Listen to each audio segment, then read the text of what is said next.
when we decided to have the meeting in Liverpool on a Saturday night, some people in the south said, the Scousers will never turn out, they'll be pissed, they'll be drinking. And I said to them, the thing about Scousers is they know when to drink and when not to drink, and I'm really proud because there's television here that you hear on a Saturday night some people from 6 o'clock.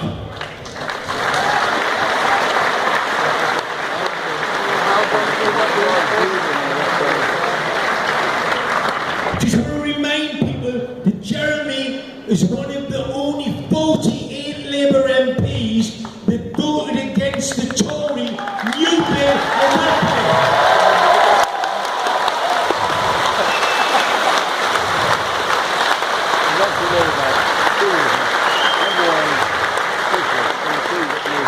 We only have one other in the whole of Merseyside, and that was Margaret Greenwood. Please write to her and congratulate her for standing up.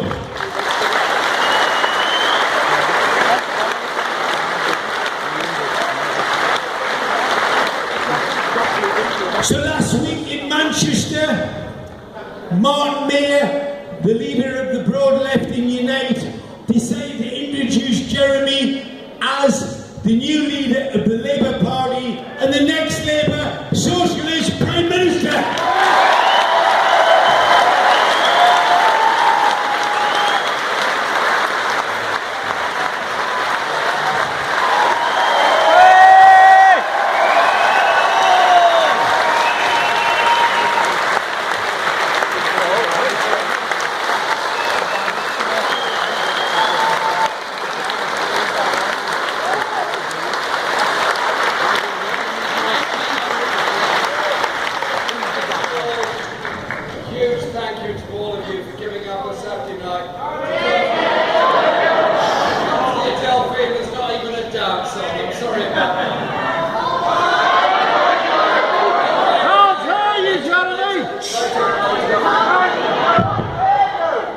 First of all,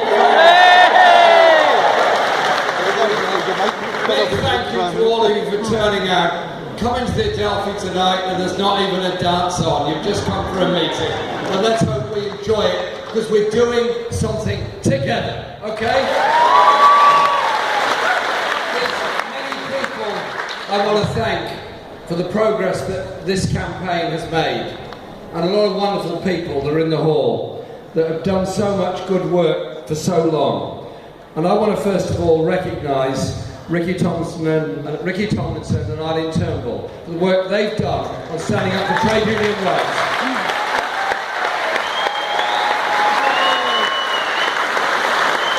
Ricky's very shy and doesn't want to stand up.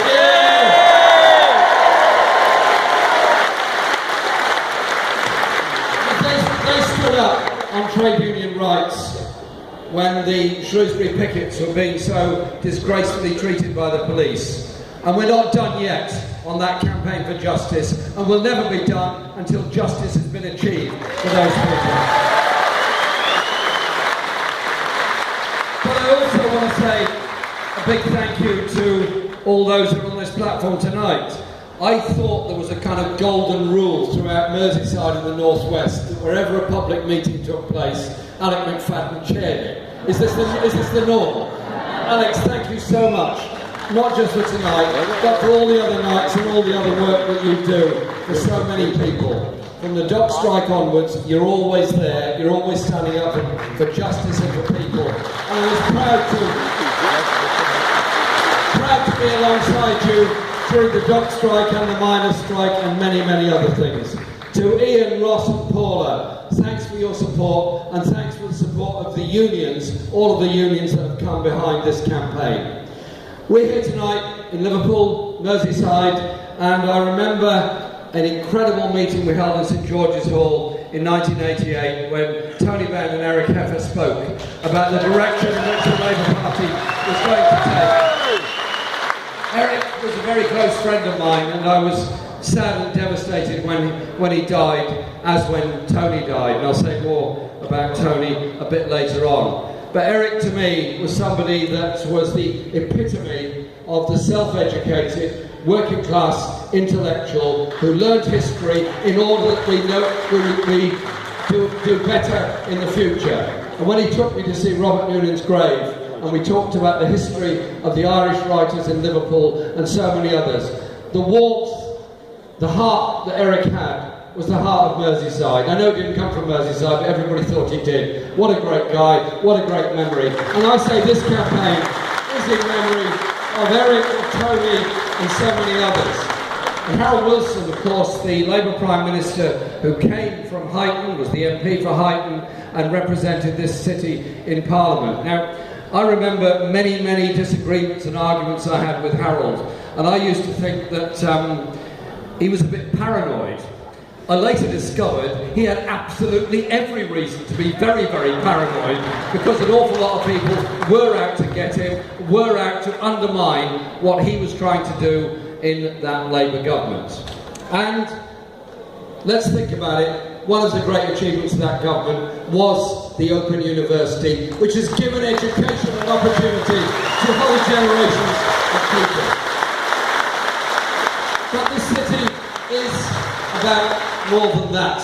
It's also the history of the city that fought against the slave trade, that fought against injustice, that stood up for people from all over the world for their rights and for their justice, and gave a home to people from all over the world who were seeking a place of salvation and shelter. This city has stood up for human rights all the way through the centuries and the decades. And today's Gay Pride March is just yet another step along that road of the human rights,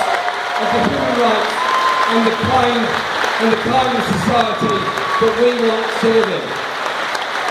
And so it's that sense of unity around the city that is so important. My great friend John McDonnell, MP for Hayes and Harlington, but from Merseyside, he's very upset that he can't be here tonight, and there's good reason he can't be here tonight, and he's a very close friend of mine. But he sent a message saying he wishes all strength and success to this rally, to his cousin Pauline, who is apparently here somewhere in the audience.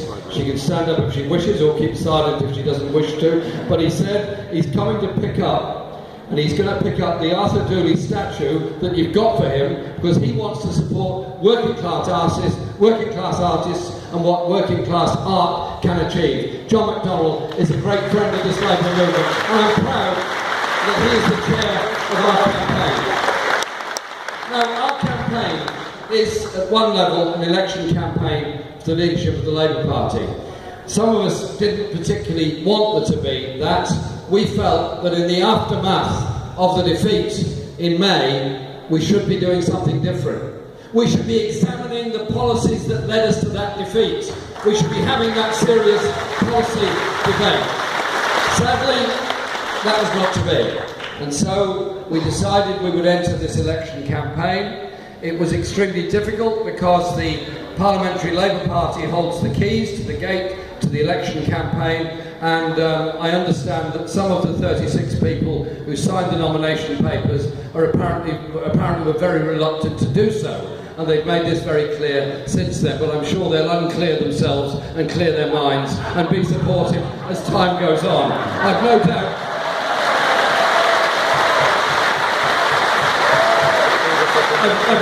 that a sense of clarity will soon prevail. And I want to say a big thank you to those that initially nominated, led by John, of course, but also to those that genuinely thought there should be an open democratic debate on the future of our party and our movement. And I'd also want to say a big thank you to the thousands and thousands of people all over the country who could observe what was going on and wanted to make sure that a political voice could be heard, and therefore got onto social media, Facebook, Twitter, emails, and made sure that that voice was heard there. So, whilst yes, it is my name on the ballot paper, of course it is, and I'm very proud to be that voice. This is a campaign about us. It's a campaign about we. It's a campaign about what we as a movement and us as people here tonight can achieve. the kind of world and society we want to live in, and more immediately, the kind of Labour Party we want there to be to lead us towards that world. That was the important thing.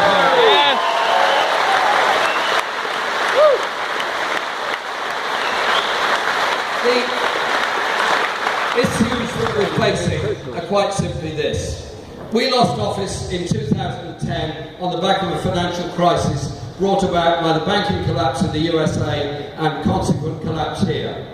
It was brought about by crazy investments, by the subprime mortgage crisis, by the greed of bankers, by the lack of regulation. It was brought about by a whole lot of circumstances. It was not caused by the alleged overpayment of nurses, street cleaners, factory workers, or anybody else.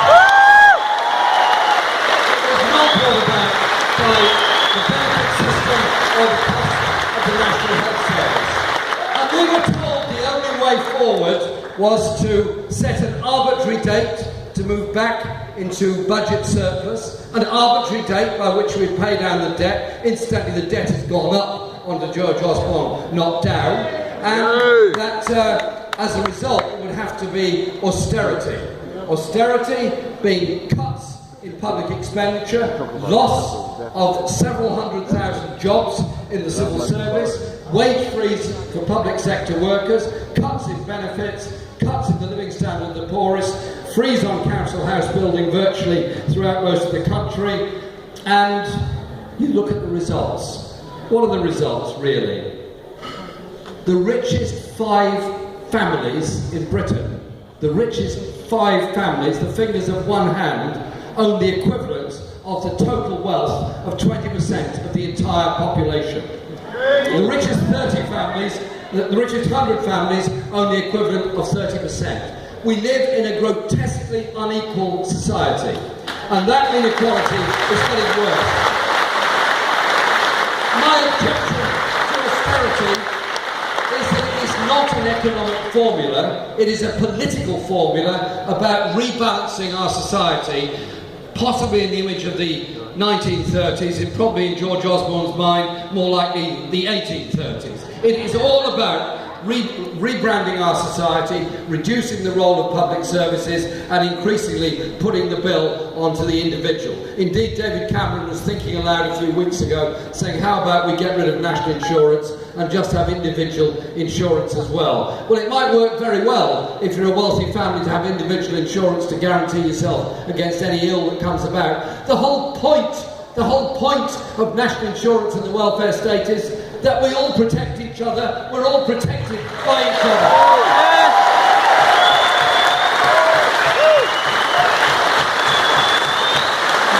So, you have to ask yourself a couple of questions. This austerity and inequality, what's it doing? Slicing apart local authority budgets, slicing apart household budgets, closing libraries, closing facilities for the elderly, closing care centres, closing lots of things, and privatising all along the way. The numbers of families in Liverpool that are hit because of the combination of the change in tax credits and benefit cuts, half of all the families in Liverpool are going to be hit by this budget and this welfare bill that's gone through. That is the strategy they're following. Now, if I asked all of you now to stick your hand up, please don't do so because it would be a forest, if you supported the principle of a health service free at the point of use as a human right, you'd all say yes. No question. You'd all say absolutely yes. It was the great achievement of the post-war Labour government. Yes. It's the great achievement of Aaron Bevan that he managed to push it through. Yes.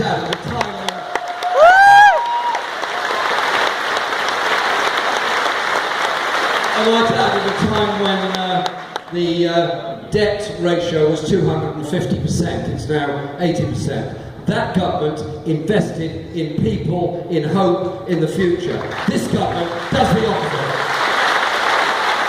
But the other question is the one that we seem to want to run away from and shy away from. I'm shocked every time I see somebody sleeping on the streets. I'm shocked when I go to flats and houses around the country where children are growing up in grossly overcrowded conditions.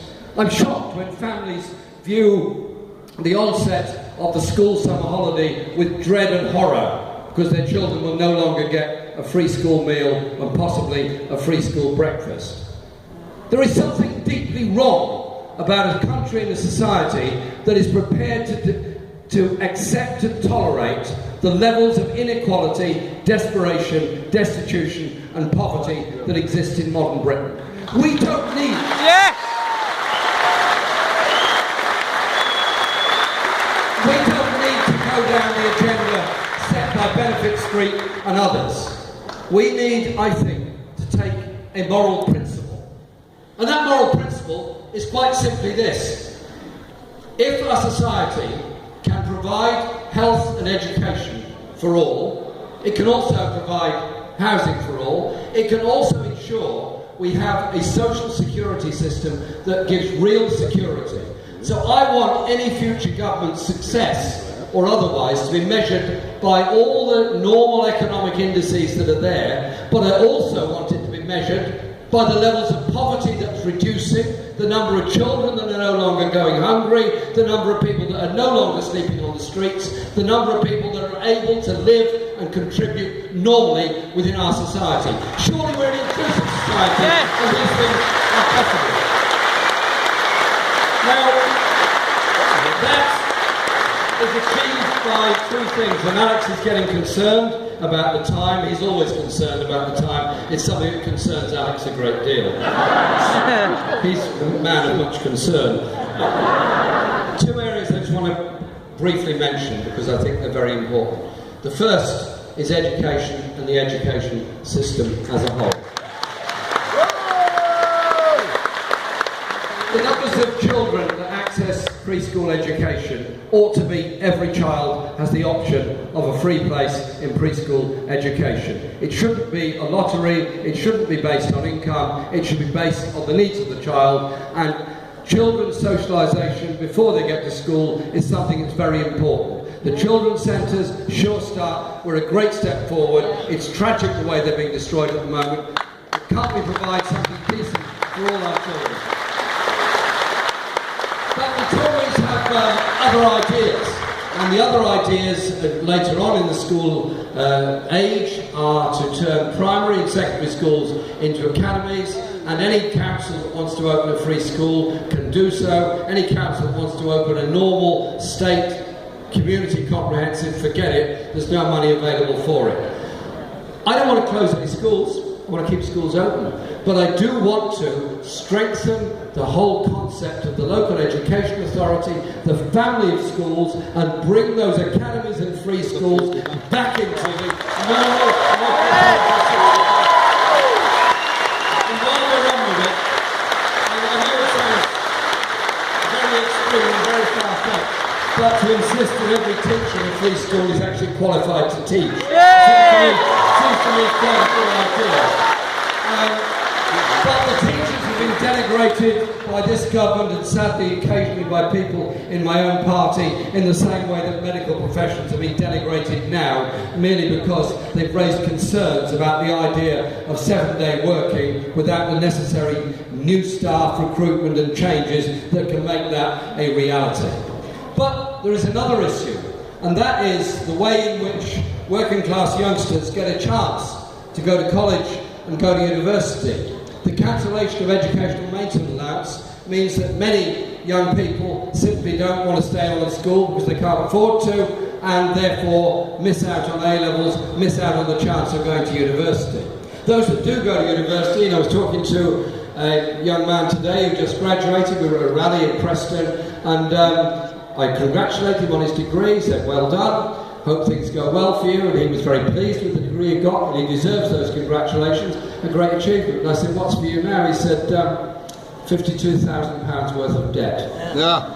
£52,000 worth of debt, because he worked hard, got his A-levels, worked hard, went to university, worked hard, got a degree, and he's now got that level of debt. Yeah. Well, I voted against the introduction of fees in the first place. I voted against it, and it was put up to £3,000 against it when it was put up to 9,000, and I think we have to look at ourselves and say, what kind of society are we in when we penalise people for being educated? Because if somebody is a good engineer, somebody is a good lawyer, somebody is a good doctor, a good surveyor, all the other things that are so important, we all benefit. If it's a good doctor, we benefit. You know the reality. Education is not just for the individual, education is for the society as a whole. Yeah. People say, we can't afford it. We've done some looking at figures. We don't exactly know what the situation is going to be like by 2020, but by the calculations that we've worked out, we've got a good team of people doing it.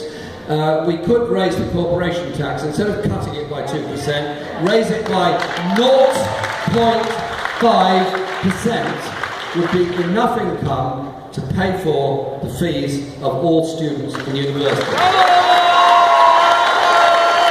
That to me is absolutely a price worth paying. Other countries manage to do it because they value their education. But while we're on with it, let's have an attitude towards education which is about the value of learning. I'm shocked by the way in which adult education is being cut back. Opportunities cut back for people with learning difficulties, people with mental health conditions, and so many other things. Education isn't just for qualifications for work, it's also for the benefit of society as a whole. Maybe there are some people that don't like us to be too well educated, don't like us to be thinking too much, don't like us to understand our history and where we come from.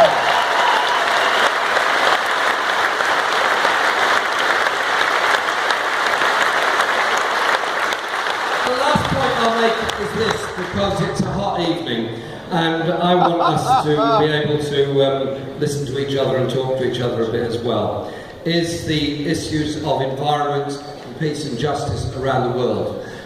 We cannot go on as a planet consuming raw materials at the rate we are, polluting the sea at the rate we do, destroying the atmosphere at the rate we are, and by strong environmental regulations on both sides of the Atlantic, more this side than that, it must be said, exporting pollution to the cities of India and China. Because when air pollution becomes air pollution, be it nitrous oxide, sulfur dioxide or anything else, it doesn't stop at national borders. It's very disrespectful of national frontiers, these winds are, as the seas are as well.